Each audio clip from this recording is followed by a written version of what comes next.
This is going to get awkward really fast. What's up, everybody? Welcome back to the chaos. My name is Vlad the-tek, and today we're going to be talking about something that's very near and dear to my heart. The birds and the bees. And how you shouldn't be doing it. So, I just got done recording the Dennis Prager video. Link in the description or up here somewhere. Chances are that if you lived here in the US, especially in Texas, chances are you didn't get the best in sex ed. Yeah. Chances are, if you were born here in the US, you didn't actually have sex education. You had abstinence-only education, which has been shown to be bad. But we're about to change that idea or something. That's right. We're gonna look at these abstinence-only education videos and see exactly why we shouldn't be doing the nasty before we get married, which is an arbitrary deadline. But whatever, you shouldn't do it. And these videos are gonna explain why. And the first one is actually in a meme.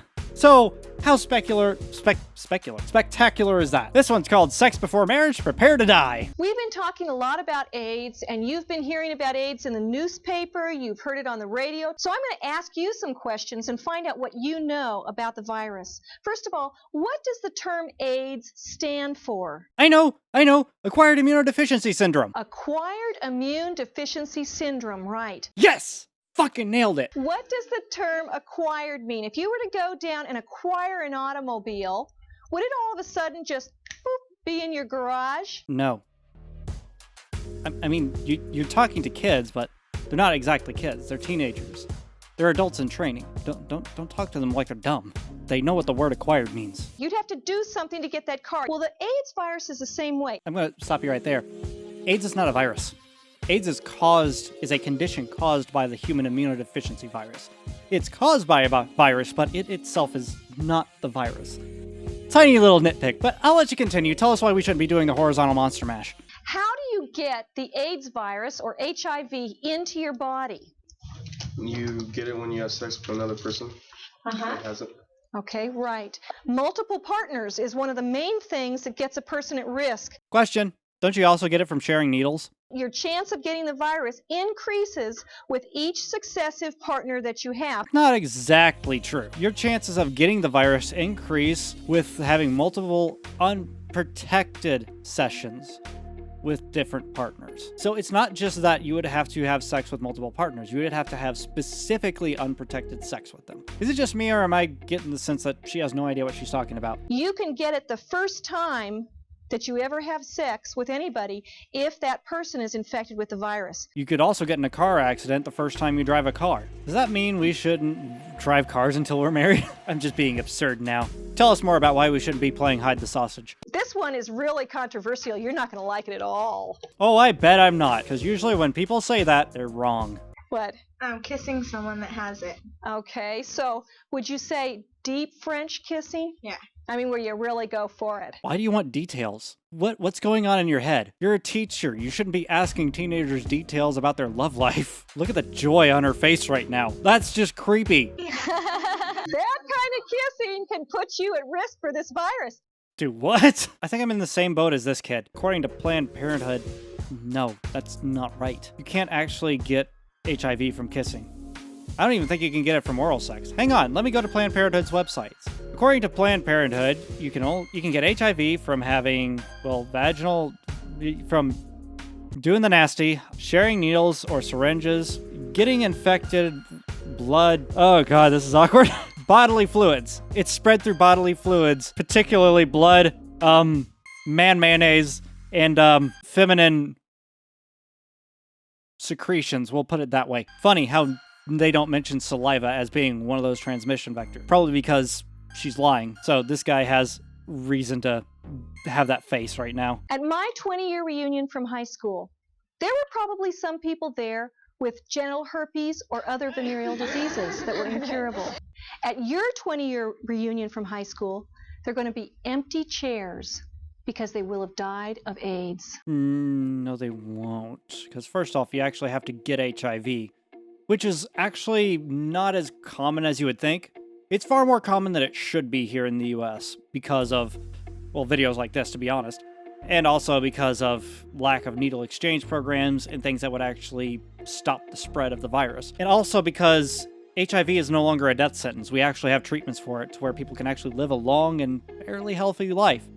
So you're just wrong about that too, I guess. Condoms, do you think that's a good way to go? Whoa, whoa, whoa, whoa! Breaking the first commandment of abstinence-only education. Thou shalt not mention condoms. Also, yes, I do believe that's a safe route to go. Condoms, do you think that's a good way to go? No? When you use a condom, it's like you're playing Russian roulette. There is less chance that when you pull the trigger, you're going to get a bullet in your head. Who wants to play Russian roulette with a condom? What the fuck are you talking about? Yeah, there's a 1 in 6 chance of dying while playing Russian roulette, but condoms are 98% effective when used properly. You have a better chance of getting struck by lightning than from having a condom fail on you, as long as you use it properly. What the fuck are you talking about? Oh, by the way, I'll cite that source below. And it's not just one source that I've got multiple. Planned Parenthood and NHS UK and there's also more that I'm pulling up right now. But yeah, unlike you, I can actually back up my claims, and I don't actually have to make a false equivalency to actually prove it.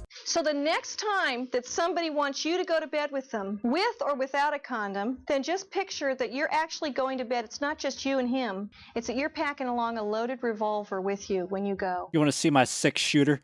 Also, that's pretty fucked up to be teaching kids that they should think about sex like playing with a loaded gun. Yes, there's some responsibility involved, but, you know, as long as you're safe and you practice safe sex, you will be fine. It's nothing to be ashamed about. What if I want to have sex before I get married? Well, I guess you just have to be prepared to die. There it is! There's the meme! My question is, what about getting married is going to make it to where somebody doesn't have AIDS? What about marriage makes the sex safe? And you'll probably take with you your spouse and one or more of your children. Okay, calm down there. First off, he's sleeping with his wife, not his children, or this would be a very different video. 2, in order for you to actually get HIV, the person you're having sex with will need to have HIV. And you can actually avoid getting HIV if you just use a condom. In other words, if you and your partner are good at practicing safe sex, you'll be fine. That is proper use of condoms. And yes, abstinence. Abstinence, I am not arguing, is a bad way to not get pregnant or get an STD. The Red Cross, I believe it was, says practice the ABCs. Abstinence, be faithful. That's the second one. Don't have sex with just random people without your partner's consent. And basically, and also don't have sex out of your, relationship, which is a good way. I know that some people are polyamorous. That's a bit more involved, although that's still okay. It's still not considered safe. So, not saying that polyamory is wrong or anything like that. I'm only stating that it's just not the safest form of sex you can have.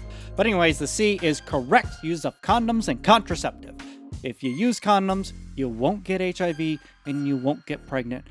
And everyone's happy. Also, let's say both of you do have HIV and your wife gets pregnant. She can actually take medicines to prevent the spread of the virus from her to her child. So, yeah. So no one has to die. And in fact, your child can actually grow up without HIV. Oh god, 30 non-religious reasons to wait until marriage. Why do I feel like I'm going to hate this? Let's watch it. Holy shit, I'm awake now. On a recent video, I got 2 comments. Why on earth would anyone save sex for marriage? And the second one was, you should make a video on reasons why living chastely is worth it. Okay, why with the arbitrary deadline? Also, why do you feel like getting married is something that I need? Why can't I just have sex with somebody, be in a monogamous relationship with them, and not be married? You're making a lot of positive claims here, so you better have that, evidence to back your shit up.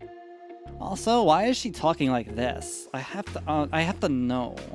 These 30 reasons are not my reasons. I polled, once again, the wonderful women at Blessed Is She. Blessed is she. Hang on, do you cite your source? Okay, so this is the only thing I found, and right away I see a picture of Jesus, which tells me that your sources may be slightly biased. But I digress. Give me your reasons as to why I should wait till sex to bury the bone. Treating my sexuality with respect helps remind me of my value. How is not having sex until you're married treating your sexuality with respect? In fact, a lot of times you don't really know what your true sexuality is before you actually have sex. For instance, a lot of asexual people get stuck in very abusive relationships because they waited till they were married to have sex, and they jumped the gun, and then they had sex and realized, oh, I don't actually have sexual attraction at all. Or sometimes you won't find out until you're married until you have sex for the first time that you're gay, bi, or whatever. But honestly, having sex can actually point that out to you. So waiting until marriage isn't really treating your sexuality with respect. It's just putting off the inevitable. Saving sex for marriage makes relationships way less hard when they're already hard enough. How? Sex is the easiest part of a relationship. It's literally, hey, I think you're hot. Do you think I'm hot? You do? Let's bone. What is complicated about that? In fact, it tends to cause people to want to get married prematurely just so they can fulfill a basic biological urge. In other words, you could be getting married to somebody without actually loving them. You may just be getting married just to bone them, which is a pretty stupid thing to get married over. It's an absolutely sure way to know if you're honestly loved by a man or lusted after. No, it is not. As I just stated, people actually prematurely marry just to have sex. If you just take off the pressure of you have to wait until marriage, it actually makes life a whole lot easier. In fact, a lot of people have no strings attached sexual encounters, and nothing is complicated. And regardless of whether or not it's love or lust, it's okay just to have sex. It's a basic biological function. Committing to waiting until marriage with my husband was worth it because it mirrors how committed we are to loving each other enough to work on a great sex life within marriage. You know, just being in a relationship with somebody who has good communication skills will do that for you. The first time you are with anyone, you're not going to be like the best they've ever had.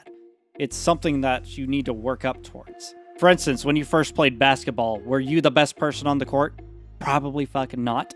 Again, it's something you don't really need marriage for. It's pretty bad that the first 4 things that you brought up can be combated with the argument of people jump the gun to marriage just to have sex. It is not showing you how trusting or how good at communicating somebody is to wait until marriage, because no one's waiting to get married. So you're foregoing the waiting part. I have weird dreams about my exes who I had sexual relationships with that I wish would stop. I just learned way too much about you in those few... Wow. Also, it doesn't surprise me, because if you had sex with them, yeah, you were sexually attracted to them. Take it from somebody with OCD. You can't really control your thoughts. They're just there. But you can control what you do about them. Just because you had a dream or a thought about having sex with an ex does not mean that you have to have sex with your ex. Just like watching porn isn't cheating on your wife or husband. I saved sex for marriage because bonding as a couple in non-sexual ways is essential to a lasting relationship. Okay, I can kind of see that, but you can accomplish that while still having sex. It's called communication. Just be a good communicator. Let your needs inside and outside of the bedroom be known to your significant other. Why is that such a complicated thing to grasp? And why do I need marriage? Marriage isn't going to fix all that.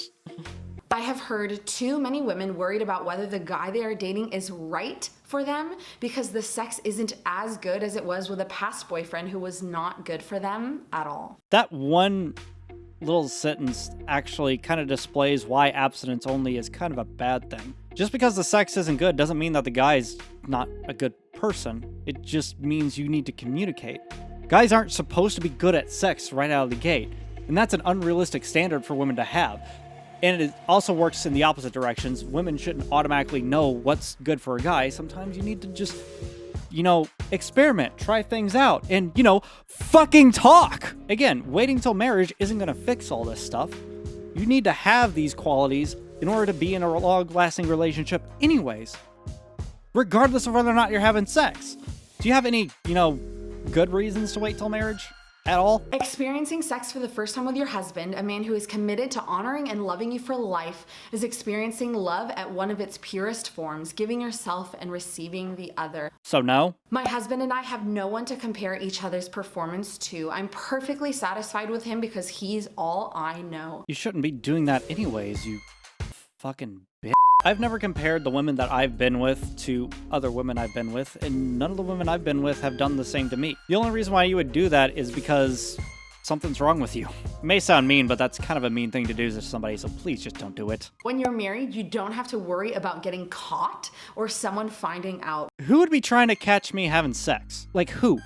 Who honestly cares? Are you just assuming that because I'm not married that I'm automatically cheating on the person I'm with? I don't even have words for that one. Just holy shit, woman. When you're married, you don't have to worry about getting caught or someone finding out. While it is a private thing, it's not like you're doing something you shouldn't, and there is so much freedom in that. It's also nobody else's fucking business. You're not superior to me because you waited till you jumped the gun to get married to have sex with some dude. In fact, you're morally inferior, if now that I think about it, because you couldn't just have sex with somebody just to be with them and to enjoy that experience. It's all about the fucking weight you put on top of it and your fucking religious ideology, even though you're claiming that your ideas were non-religious. Your sources say otherwise, first off. And second off, even if you took the Jesus out of the getting married thing, it's still an arbitrary deadline that you're putting so much value. It's a belief. So I am going to say that I am morally superior because I can fuck somebody and not feel bad about it. Because there is absolutely no shame in that, provided I'm not harming them, they're not harming me. Okay, I've had about enough of this shit that I can take. Again, if you want to wait till marriage to actually have sex, more power to you. But I'll put it like Penn Jillette said in Penn and Teller's bullshit. Waiting till marriage to have sex is like avoiding getting hit by a car by staying home all the time. It's not a great way to enjoy life. Just know what you're doing, accept that, yes, it's fun, but it's also a responsibility, and yes, there is real danger, but as long as you are faithful to the people you're with, and you guys are happy, and you're doing things safely, and you know how to use condoms and contraceptive, you will be fine. Also, be responsible. Even if you are in a monogamous relationship, still get yourselves tested. And don't believe that waiting until some arbitrary deadline like marriage is going to magically make everything better. It inevitably does nothing. Inevitably, that's the wrong word. It accomplishes nothing to wait till that deadline. The only thing it accomplishes is making you feel good. And masturbation does the same thing. Alright, I guess now that I made everyone sufficiently uncomfortable, I'm going to end the video here before I pop a blood vessel or go on about how this woman looks suspiciously like one of my exes. Oddly enough, she does. Be nice to me and everyone else in the comments section down below, and also while you're down there, suggest other videos like this that I can take a look at. It doesn't have to be anything about abstinence only or like the PragerU stuff. It could be anything that's weird and, you know, wacky or whatever, and I've got a return to autism videos and stuff like that as well. I'm going to, you know, hopefully, I also want feedback on whether you guys think this format, more of a comedic rather than educational take, is a little better. Because I kind of like it. I don't know. Let me know in the comments section below. And while you're down there, go ahead and check out the Discord server where you can send me memes to look at. And if you want special roles to hold over everyone else in the Discord server, you can go check out my Patreon account and support the channel and get special rewards and perks for Discord, and as well as being featured in shoutouts and stuff whenever I get enough patrons for that. But for now, thank you guys so much for watching, and if you enjoyed it, feel free to show me some love down below by hitting the like button, and don't forget to check out the annotations for more videos. And I will see you in the next video.